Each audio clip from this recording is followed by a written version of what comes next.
Hey, this is Kat, the lead boss, and welcome to the Revenue Accelerator Podcast with my guest today, Janelle Kennedy.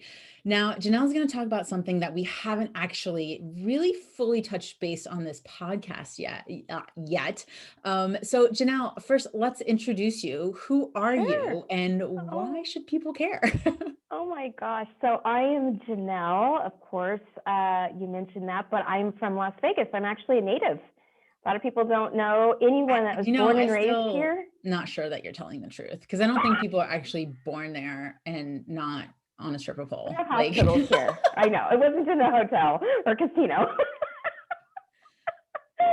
Yeah, I've got quite a bit of family here too. So I'm pretty well entrenched in this community for sure. And I've been here, I'm not going to tell you how long, but it's been a long time, since the 70s. So I've got a lot of history here, and I love it. I feel that my journey has always been one of people that I know, and with that, I just kind of progress and evolve into the next thing and the next thing and the next thing, and it's been like that my entire working career. I first started in. Here's an interesting fact. I was worked for a pyrotechnic company in the 90s, and I was their show coordinator. And so I worked with the bands like Metallica, Guns N' Roses, Michael Jackson, Puff Daddy when he was Puff Daddy. Right, way back when. Diddy, P. Diddy, I don't even know what he is right now, but Did he come? all of his videos, like, had a great time in my 20s, and that was just the height of all of that, and everybody had pyro in their shows, and so my email address was pyrolafemme@aol.com. Nice. Back in the day. Yeah, it was great. Is it still an It was active web email address? no. I was gonna say you might get some love mail here. I know. So yeah, so that's, I started that. I did that for probably 7-8 years. And then it was just, it was constant. It was day and night, and I needed to do something different. And I had a real estate friend who was a broker, and I talked him into hiring me. I said, I did a property flyer for his listing because I was good at marketing too. I'm good at sales and marketing, which sometimes for people it's one or the other, but I'm really good at both. Yeah. And so the one, I did a flyer for his listing, and I put it over. I was at his house for dinner, and I told his wife, I said, I'm going to tell him he needs to hire me today. And I put it in front of him, and I talked him into hiring me, and the rest is history. I've been in the real estate industry for, well, that was in 97, so 20 some years, and it's just kind of led me into all aspects of real estate. And really what it was is, I'm not a realtor. I was never a realtor, but it was on the business development side and the marketing side. And I really enjoyed it. And I'm like, this is a natural fit for me.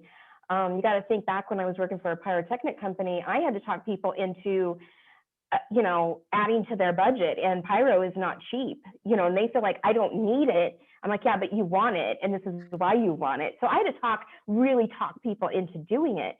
And so for me, when I got into the other side, real estate side, I'm like, this is super easy to do. I can do this all day long. And it's just kind of morphed me into where I am today. And it's just really strictly business development. That's what I do.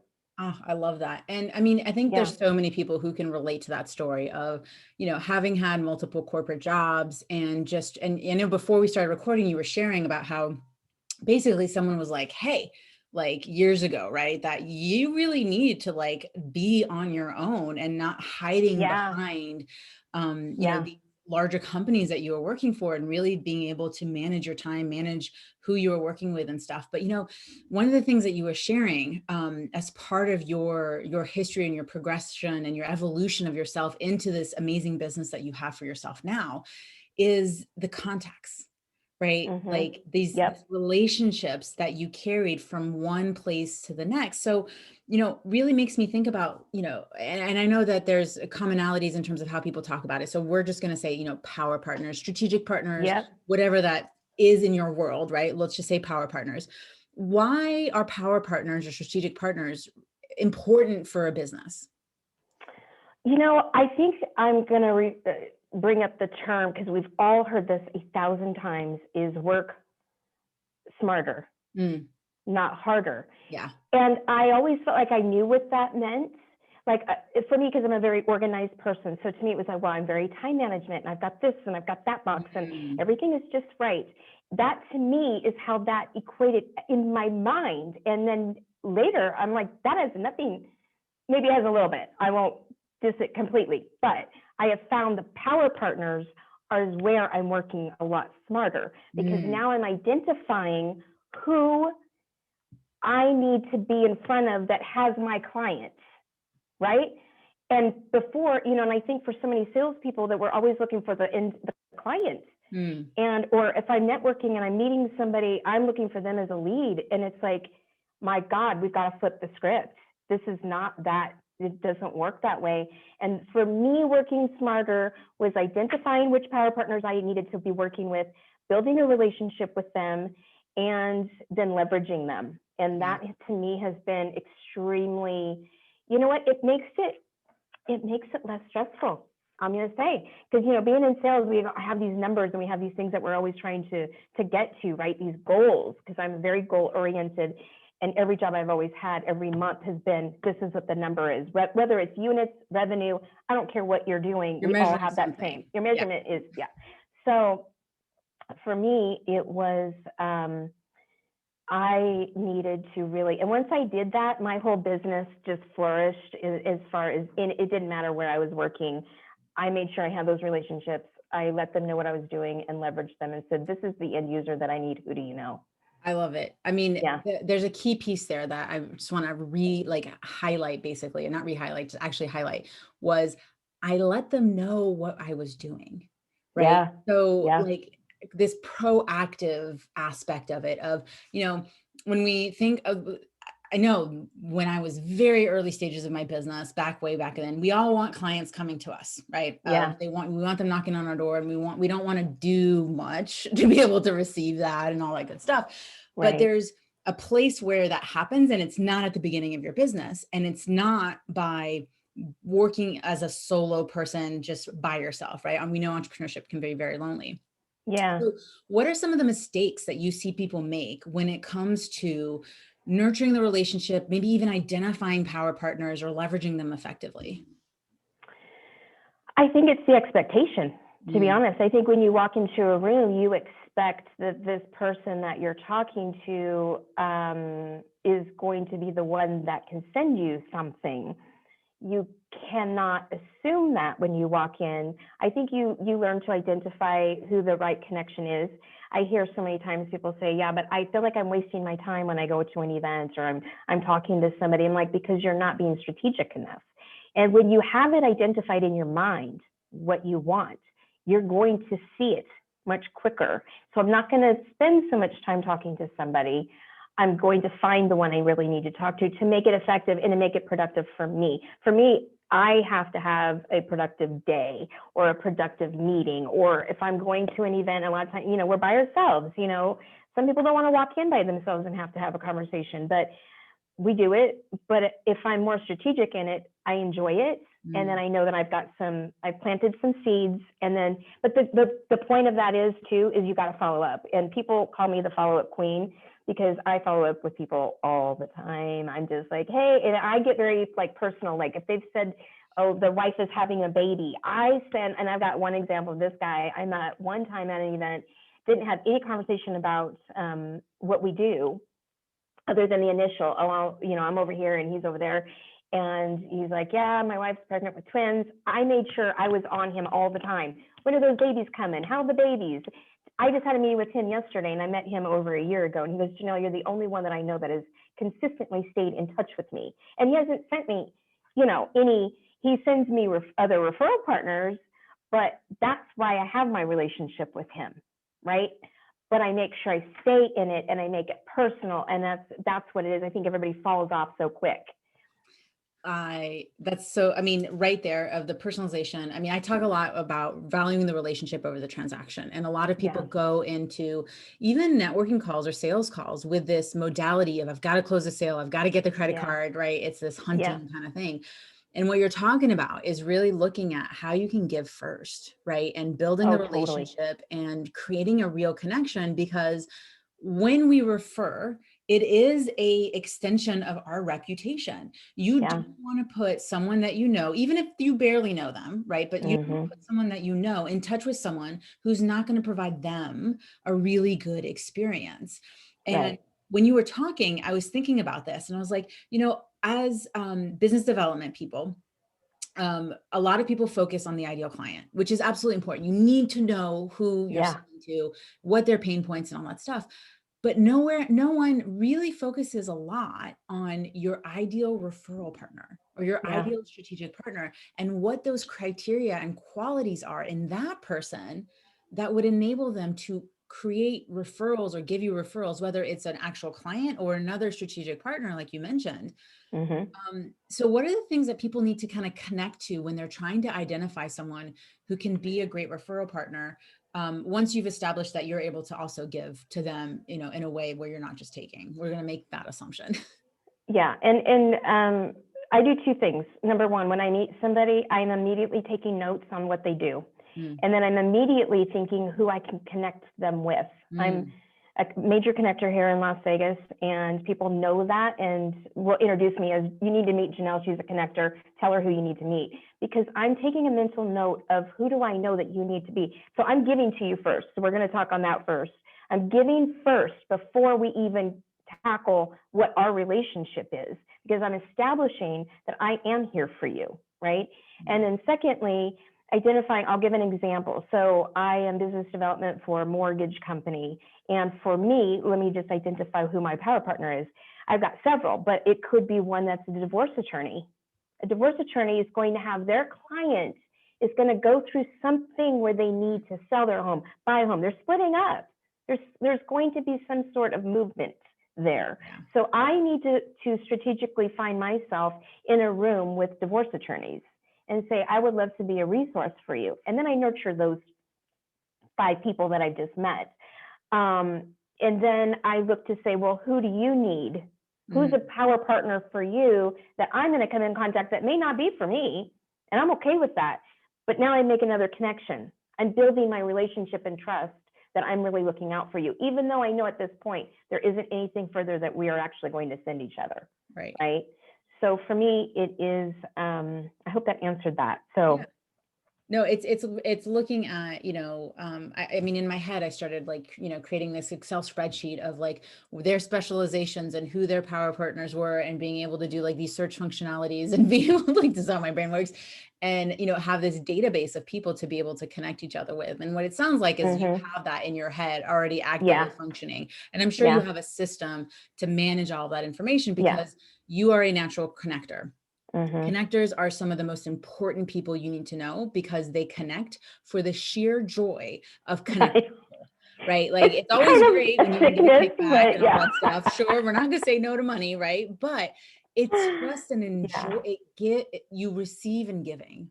And supporting other people, and I think there's a big love that is required to be a natural connector. What do you think are some of the things that people need to think about?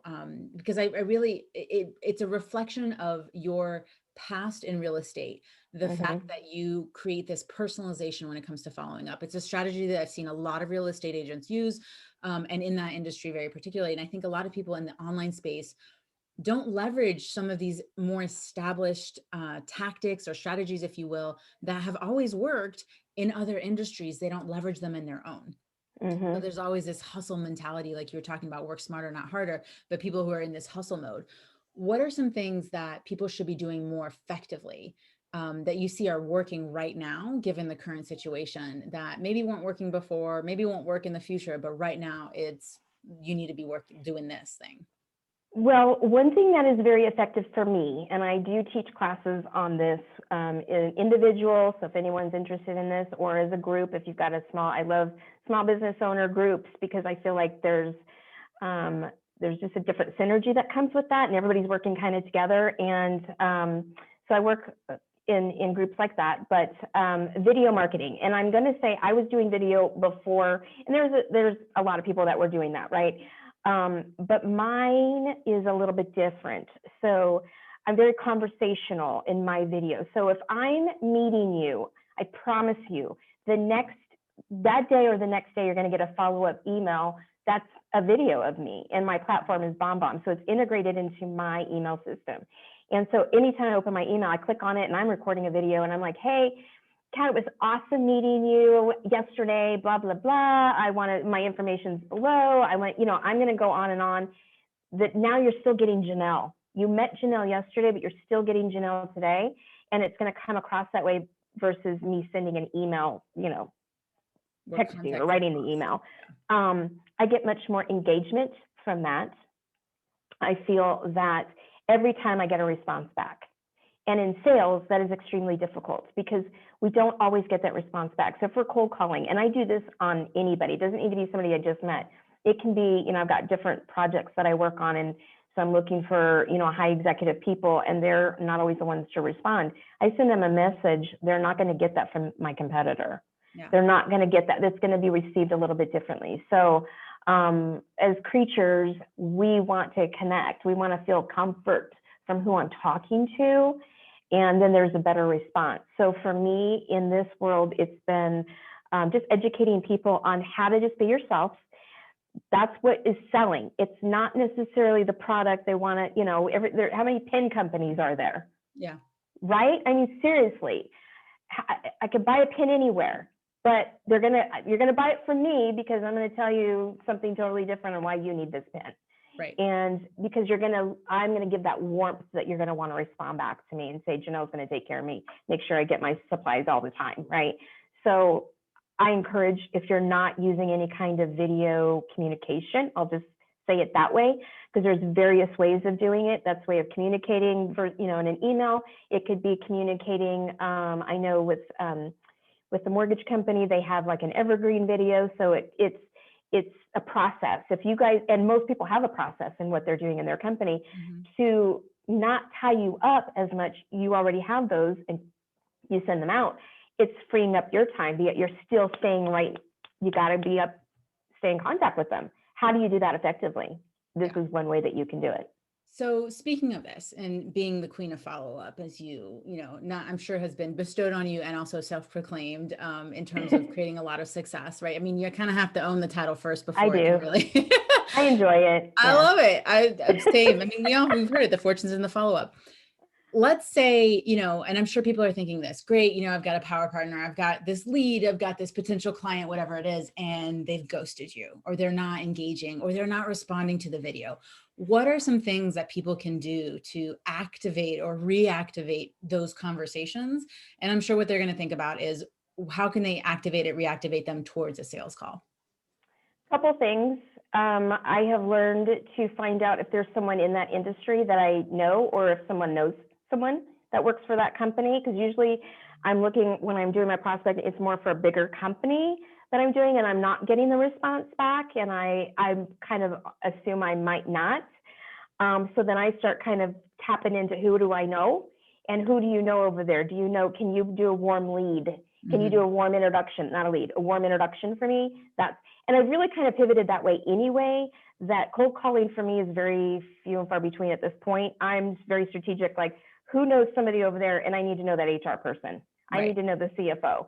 Can you make the introduction? And I'm asking constantly, can you make this introduction for me? Because at this point, I've already built a relationship with a lot of people.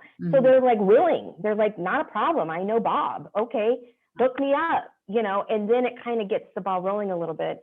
My second thought, where was I going with that? Oh my gosh.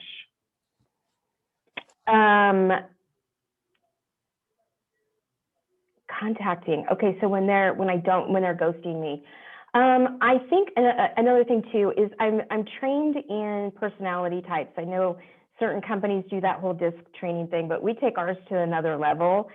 And we actually have coaching on how to identify through a voicemail, what the voicemail sounds like, and then mimicking that. And then also to just kind of knowing the positions that people hold in companies are usually certain types. Like, and I'll just give the example of a compliant. I'm a very high, I'm like, crazy, but then I'm also very compliant. So I like things A, B, C, D, da, da, da, I want it done. So the compliant mindset is going to be a particular type of position in a company. I have to tone it down and I have to be very strategic in how I'm leaving my message and how I'm leaving my emails as well. Probably wouldn't do a video with them. I would do more factual, this is what I need to talk to you about type thing. So those are things that obviously take some training, and it is very difficult sometimes to actually adapt to that stuff. But once you learn it and identify, now I'm identifying everybody I come in contact with, and you've got to then go, okay, how can I talk to them that they will respond? Yeah. And if it's fact, I need to talk to you, here's my program, then they'll respond back. They don't need the fluff. So that's the other avenue. And I love that. And I love taking the aspect of, we tend to sell the way that we buy, right? So when you're showing up on if you're someone who's a big, I need a lot of facts, you tend to throw a lot of facts. But if you are throwing a lot of facts to someone who is more emotional, meaning that they need to think and feel into it, and they need to read information and see how it lands on them kind of thing, then you're going to turn that person off when they could have very well been a buyer, but because you approached it incorrectly, then you ended up turning, leaving money on the table, if you will, and taking that same concept in how you approach people generally, not just on a sales call, but in your outreach, in your follow-up, in your engagement, and then looking for those markers that people are leaving behind, not only like you said in their voicemail. I would have never thought to be able to identify someone's personality based off of how they structure their voicemail, but also how they show up online. What kind of information are they sharing online? Are they, full of content, or are they very restrictive in terms of what they're sharing? And that really communicates how that person shows up in the world. So what are some things that you're seeing that most people should be leveraging as strategies when it comes to making better connections that turn profitable? So either, they give you more referrals, they give you, other strategic partners, opportunities. What are some things that people should be focused on as it relates to developing those relationships? Two things come to mind immediately, and that is asking. You've got to ask, right? I don't know what you want. I don't know what you need. And that leads me to my second. mean I'm not at the top of your mind every single second of the day? You're not constantly thinking, what could Kat use right now as something in her business or her life? I don't. Well, because I think it's always changing. So my goal this month, or maybe in 6 months, might be different than what it was. I mean, I have an estate attorney that's all she's been doing for a while now. She's adding personal injury to her practice, but she's very strategic in that. So I wouldn't know that if she didn't tell me that, right? So I feel like we do kind of maybe add services or something. Our goals change. So number one is asking or letting people know. I wrote down letting everyone know. And I'm very big when I meet with somebody and they say, what's your ask? Oh, I'm looking for this. I'm like, okay, but I don't understand what that is. It's too broad. Help me understand. Is that one client? Is that 5 clients? Is it, are you selling 10 units versus 1,000 units? Like, I don't know how your business works. Help me understand how that works, so that if I'm with somebody, and I'm huge on building people up. Like, I love people and I want everyone to succeed. So I want to be able to say, can I help you get your goal for the month? You need 3? I'm going to try and get you 1, because I want to be part of that goal and part of your success. But I don't know what that looks like unless you really tell me honestly what it is. And so I would say, when you're leveraging, number one, you've got to build that relationship, and it's got to be something that is, obviously trustworthy. There's a borderline friendship, if you will, business friendship, and exactly what the need is. I feel we fail in this so many times by not really expressing what it is. I just need a client. Help me understand what that client looks like. I don't even know what that means. Yeah, I love that. Asking, but also providing the information that people need in order to be able to support you, and not just doing these blanket statements that really don't help anybody. I always say it's like, when someone says, hey, I'm a roofer. Who's your ideal client? Anybody with a roof. And all of a sudden, nobody can think of anybody who has a roof. However, if you get more specific and say, hey, I'm looking for recently married couples with a new child and just bought their first home. I have a couple of people I can think of right now. Right. Being very specific with that. Yeah. Janelle, there's one more question I wanted to ask you related to kind of what you do. And one of the things that I know that you do really well and you leverage effectively is testimonials, right? Client wins, Yep. how does all of that play, not only in terms of making more money in your business, but as it relates to developing these strategic relationships? Testimonials are huge. I just don't feel that everybody uses them properly. I feel that the testimonials need to be what I'm writing a book, so everyone stay tuned for that. Should be out here soon, and you'll get more information. And one of my chapters is Ditch the Pitch. I am so sick and tired of the pitch. I can't stand it. And so my whole premise of that chapter is you need to tell the story your clients are telling, right? If I hear somebody say, I've got great customer service, I seriously might puke, because we all should have it. That should be a standard, right? I shouldn't think that you're going to be offering me that. I expect you to offer me that if I'm working with you. But look at what your testimonials are saying. That's the pain point that you want to start highlighting, right? So I wrote some down. One could be the communication, or I was really informed throughout the process. You held my hand through the process. You explained the process, right? Those are all things to me that the pain point to me now is that they were working with someone else that didn't do anything like that, right? So, and these are actually all three separate different types of testimonials. Ironically, they're all very similar. So I want to have my clients tell my story or be my pitch. So where now I'm telling the story, when somebody says, well, how are you different? I'm going to say, well, my clients have said, Bob and Sally just said that they, have never been so informed throughout a mortgage process ever. That's going to resonate with you because probably it's a similar pain point, right? It's not that, in this mortgage company, it's not, oh, we've got the lowest rates. Oh, we close in 21 days. That might not be what you want, right? I don't know. And so if I'm assuming in all of my marketing or all my sales pitch is what I assume you want it to be, will probably not resonate. But my stories that my clients tell is going to resonate because that's real.